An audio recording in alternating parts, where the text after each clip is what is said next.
ಸರ್ಕಾರದ ದುಡ್ಡಲ್ಲಿ ಯಾವ ರೀತಿ ಹಬ್ಬ ಮಾಡ್ತಾನೆ ಕೇಳಿ. ಹಗರಣದ ದುಡ್ಡು ಎಲ್ಲಿ ಹೋಯಿತು ಅಂತ ಗೊತ್ತಾಯಿತು. ಆದರೆ ಹಗರಣದ ದುಡ್ಡು ಹೆಂಗೆಲ್ಲ ಖರ್ಚಾಯಿತು, ಹಗರಣದ ದುಡ್ಡಲ್ಲಿ ಆರೋಪಿಗಳು ಐಷಾರಾಮಿ ಜೀವನ ಮಾಡ್ತಾರೆ. ನಿಗಮದ ಕೋಟಿ ಕೋಟಿ ಹಣ ನಕಲಿ ಖಾತೆಗಳಿಗೆ ವರ್ಗ ಆಗತ್ತೆ. ಎಲ್ಲ ವರ್ಗಾವಣೆ ಹಣ ವರ್ಗಾವಣೆ ಹಿಂದಿದ್ದೇ ಸತ್ಯನಾರಾಯಣ್. ಯಾಕೆ ಹೇಳಿ ಒನ್ಸ್ ಅಗೇನ್ ಬರ್ತೀನಿ. ನಾನು ಪದ್ಮನಾಭ್ MD. ನನ್ನ ಫ್ರೆಂಡ್ ಯಾರು, ಸಚಿವರ ಆಪ್ತ ಯಾರು, ನೆಕ್ಕಂಡಿ ನಾಗರಾಜ್ಗೆ ದುಡ್ಡು ಬೇಕು. ಯಾಕೆ ಬೇಕು? ಒಬ್ಬ ಜಾಗ ಕೊಡ್ತಾನೆ 2 ಲಕ್ಷಕ್ಕೆ. ನಾನು 2 ಲಕ್ಷಕ್ಕೆ ತಗೊಂಡು ಇದೇ ನಿಗಮಕ್ಕೆ 10 ಲಕ್ಷಕ್ಕೆ ಮಾರ್ತೀನಿ. ನನಗೆಷ್ಟು ಬರುತ್ತೆ? 8 ಲಕ್ಷ ಬರುತ್ತೆ. ಆದರೆ 2 ಲಕ್ಷ ಕೊಡಲಿಕ್ಕೆ ನನ್ನ ಹತ್ರ ದುಡ್ಡಿಲ್ಲ. ಅವನು ಯಾವುದೋ ದುಡ್ಡು ಬಾಕಿ ಆಗಿರುತ್ತೆ. ಎಲ್ಲಿಗೆ ಬರ್ತಾನೆ? ಪದ್ಮನಾಭ ಬಳಿ ಬರ್ತಾನೆ. ಅಣ್ಣ ದುಡ್ಡಿದೆಯಾ? ದುಡ್ಡಿದೆ, ಹಿಂಗೆ ತಗೊಂಡೋಗಿ 2 ತಿಂಗಳಲ್ಲಿ ವಾಪಸ್ ಕೊಡಬೇಕು, ಯಾಕಂದರೆ ಎಲೆಕ್ಷನ್ ಕಳೆದ ನಂತರ ಬೇಕು. ಆಗ ಅವನೇನು ಮಾಡ್ತಾನೆ, ಆ ರೀತಿ ಅಕೌಂಟ್ ರೆಡಿ ಮಾಡೋಕ್ಕೆ ಸಿಕ್ಕೋದೆ ಸತ್ಯನಾರಾಯಣ. ಕೊಡ್ರಿ ದುಡ್ಡು, ನಾನು ಮಾಡ್ಕೊಡ್ತೀನಿ. 18 ಅಕೌಂಟ್, 94 ಕೋಟಿ ಅಲ್ಲಿಗೆ ಹೋಗುತ್ತೆ. ಅಲ್ಲಿಂದ 700 ಅಕೌಂಟ್ಗೆ ಹೋಗುತ್ತೆ. ಆ ದುಡ್ಡು ತಂದು ಕೊಡಬೇಕಲ್ಲ ನೆಕ್ಕಂಡಿ ನಾಗರಾಜ್ಗೆ. ಅವನು ಕೊಡಲ್ಲ. ಅವೇನು ಮಾಡ್ತಾನೆ, ಗಿಫ್ಟ್ ಮಾಡ್ತಾನೆ, ಎಲ್ಲರೂ ಕೂಡ ಮಜಾ ಮಾಡ್ತಾನೆ. ದುಬಾರಿ ಲ್ಯಾಂಬೋರ್ಗಿನಿ ಕಾರ್ ಖರೀದಿ ಮಾಡಿದ್ದ ಆರೋಪಿ ವರ್ಮಾ 3.32 ಕೋಟಿ ಮೌಲ್ಯದ ಕಾರ್ ಖರೀದಿ ಮಾಡಿರ್ತಾನೆ ಸತ್ಯನಾರಾಯಣ್. ಅಷ್ಟು ಹಣ ವಾಪಸ್ ಪಡೆಯಲು ಮುಂದಾದ ತನಿಖಾ ತಂಡ ಎಲ್ಲಿದೆ? ಅವನು ದುಡ್ಡು ಕೊಡಬೇಕಾಗಿತ್ತು, ಅವನು ದುಡ್ಡು ಕೊಡಲಿಲ್ಲ. ಇಲ್ಲೇನಾಯಿತು? ಮಿಡ್ಲಲ್ಲಿ ದುಡ್ಡು ಕೊಡಬೇಕಿತ್ತಲ್ಲ, ದುಡ್ಡು ಕೊಡಲಿಲ್ಲ. ಈ ನಾಗೇಂದ್ರನ್ ಟೀಮ್ ಅವಾಜ್ ಹಾಕತ್ತೆ ಅವನಿಗೆ, ವರ್ಮನಿಗೆ ಅವಾಜ್ ಹಾಕತ್ತೆ, ದುಡ್ಡೆಲ್ಲ ಹೋಗಿದೆ ಅಂತೇಳಿ ಅವಾಜ್ ಹಾಕ್ತಾರೆ. ಇದೀಗ ಕಾರ್ ಕೊಟ್ರಲ್ಲ, ಸೆಕೆಂಡ್ ಹ್ಯಾಂಡ್ ಹೈದರಾಬಾದ್ ಕಾರ್ ಮಾರಿದ್ದ ಮಾಲೀಕರಿಗೆ SIT ಟೀಮ್ ನೋಟಿಸ್ ಕೊಡು ವಾಪಸ್. ಕಾರ್ ವಾಪಸ್ ಕೊಟ್ಟು ಹಣ ಮರಳಿ ಪಡೆದ SIT 50 ಕೋಟಿ ಬಂತು. ಲ್ಯಾಂಬೋರ್ಗಿನಿ ಕತೆ ಗೊತ್ತಾಯ್ತಲ್ಲ.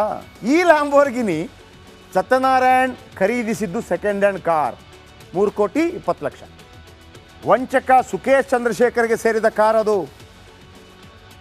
ಸುಕೇಶ್ ವಂಚನೆ ಕೇಸ್ನಲ್ಲಿ ಲ್ಯಾಂಬೋರ್ಗಿನಿ ಸೀಸ್ ಆಗಿರುತ್ತೆ. ಕಾರನ್ನು ಹರಾಜಿಗೆ ಹಾಕಿರ್ತಾರೆ ತನಿಖಾಧಿಕಾರಿಗಳು. ಹರಾಜಿನಲ್ಲಿ ಕಾರ್ ಖರೀದಿ ಮಾಡಿರ್ತಾನೆ Hyderabad company, second hand car ಮಾರಾಟ ಕಂಪನಿ ಅದು. ಆ ಕಂಪನಿಯಿಂದ ಕಾರ್ ಖರೀದಿ ಮಾಡಿರ್ತಾನೆ ಸತ್ಯನಾರಾಯಣ್. ಆ ಕಾರಲ್ಲಿ ಜಾಕ್ವಿನ್ ಫೆರ್ನಾಂಡಿಸ್ನೆಲ್ಲ ಕೂರಿಸಿ ಹೋಗಿರ್ಬೋದು. ಆ ಖುಷಿಗೆ ತಗೊಂಡಿರ್ತಾನೆ. ಅರ್ಥ ಆಯ್ತಲ್ಲ ಸ್ಟೋರಿ? ಕಂಪ್ಲೀಟ್ ಸ್ಟೋರಿ ಇದು. ಆದರೆ ನನ್ನ ಡೌಟ್ ಏನು ಗೊತ್ತಾ, 94 ಕೋಟಿ ಕೇವಲ 10 ಕೋಟಿ ನೆಕ್ಕಂಡಿ ನಾಗರಾಜ್ಗೆ ಜಾಗ ತಗೊಳ್ಳೋಕ್ಕೆ ಒಂದು 10-15 ಕೋಟಿ. ಉಳಿದ ದುಡ್ಡು ಎಲೆಕ್ಷನ್ಗೆ ಹೋಯ್ತಾ? ಉತ್ತರ ಪ್ರದೇಶ ಎಲೆಕ್ಷನ್ಗೆ ಹೋಯ್ತಾ? ತೆಲಂಗಾಣ ಎಲೆಕ್ಷನ್ಗೆ ಹೋಯ್ತಾ? ಹೋಗಬೇಕಾಗಿತ್ತಾ? ಸತ್ಯನಾರಾಯಣ ವರ್ಮ ಕೊಡಲಿಲ್ವಾ? ಅವನಿಗೆ ಅವಾಜ್ ಹಾಕಿದ್ರಾ?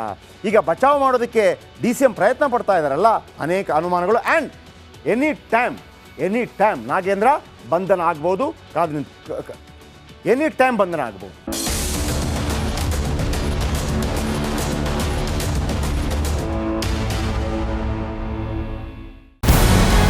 ನಮಸ್ಕಾರ, ಕರ್ನಾಟಕ ಪ್ರೈಮ್ ಟೈಮ್ಗೆ ಸ್ವಾಗತ. ನಾನು ಜಯಪ್ರಕಾಶ್ ಶೆಟ್ಟಿ. ಇಡೀ ಕರುನಾಡು ಇವತ್ತು ರೆಬೆಲ್ ಆಗಿ ನಿಂತಿದೆ. ಈ ಹಗರಣಗಳನ್ನು ಸದನದಲ್ಲಿ ಪ್ರಸ್ತಾಪ ಮಾಡಲು ಕೂಡ ಕಾಂಗ್ರೆಸ್ ಹಿಂದೇಟು ಹಾಕಿದ್ದೇಕೆ? ನಿಮ್ಗೆ ಸಂಬಳ ಅದಕ್ಕೆ, ನಿಮಗೆ ವಾಹನ ಅದಕ್ಕೆ, ನಿಮಗೆ ವೆಪನ್ ಅದಕ್ಕೆ, ನೀವು ಅದನ್ನು ಸೆರೆ ಹಿಡಿಬೇಕಾಗಿತ್ತು. ನೀವು ವಿದ್ಯುತ್ ಬರ ಇದೆ ಅಂತ ಹೇಳ್ತಾ ಇದ್ದೀರಿ. ಎಲ್ಲಿ ಬರ ಇದೆ ನೀವು ಹೇಳಬೇಕು. ಪಾಕಿಸ್ತಾನ್ ಆಕ್ಯುಪೈಡ್ ಕಾಶ್ಮೀರ್ ಅದು ಎಂದೆಂದಿಗೂ ನಮ್ಮದು. 40 ಮೆಷಿನ್ಗಳು ತಂದಿತ್ತು ನೋಟ್ ಎಣಿಸುವುದಕ್ಕೆ, ಅದೇ ಹಾಳಾಗಿದೆ. ಮಥುರಾದ ಗಲಾಟೆ ಇದೆಯಲ್ಲ, ಅದು ಸ್ಥಳೀಯವಾಗಿ ಕೂತು ಪರಿಹರಿಸಬಹುದಾದಂಥ ಕಾನೂನಿದೆ. ಗ್ಯಾರಂಟಿ ಯೋಜನೆಯಿಂದ ನಷ್ಟ ಆಗಿದೆ, ಲಾಭ ಆಗಿದೆ, ದಯವಿಟ್ಟು ಹೇಳಿ. Dawood Ibrahim most wanted criminal ಯಾವಾಗಾದ ಅಂದರೆ ಇಲ್ಲಿ ತನಕ ಭಾರತ ದೇಶದಲ್ಲಿ ಓರ್ವ ದಲಿತ ಪ್ರಧಾನಿಯಾದಂಥ ಇತಿಹಾಸವೇ ಇಲ್ಲ. ರಿಪಬ್ಲಿಕ್ ವರ್ಲ್ಡ್ ಆಪ್ ಇದು ಕೇವಲ ಅಪ್ಲಿಕೇಶನ್ ಅಲ್ಲ, ಸಮಗ್ರ ಸುದ್ದಿಗಳ ಸಂಪರ್ಕ ಮಾರ್ಗಕ್ಕೆ ಕ್ರಾಂತಿಕಾರಿ ಬದಲಾವಣೆ. ರಿಪಬ್ಲಿಕ್ ವರ್ಲ್ಡ್ ಆಪ್ ಕೇವಲ ಸುದ್ದಿ ಅಪ್ಲಿಕೇಶನ್ ಅನ್ನ ಪರಿಚಯ ಮಾಡ್ತಾ ಇಲ್ಲ, ಬದಲಾಗಿ ಡಿಜಿಟಲ್ ಸುದ್ದಿ ಬಳಕೆಯ ಹೊಸ ಯುಗಕ್ಕೆ ನಾಂದಿ ಹಾಡ್ತಾ ಇದೆ.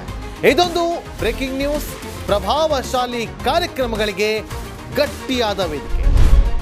ರಿಪಬ್ಲಿಕ್ ವರ್ಲ್ಡ್ ಅಪ್ಲಿಕೇಶನ್ ಈಗ ಲೈವ್ ಆಗಿದೆ. ಗೂಗಲ್ ಪ್ಲೇ ಸ್ಟೋರ್ ಮತ್ತು ಆಪಲ್ ಆಪ್ ಸ್ಟೋರ್ ಎರಡರಲ್ಲೂ ಲಭ್ಯವಿದೆ. ಈಗಲೇ ಡೌನ್ಲೋಡ್ ಮಾಡಿ.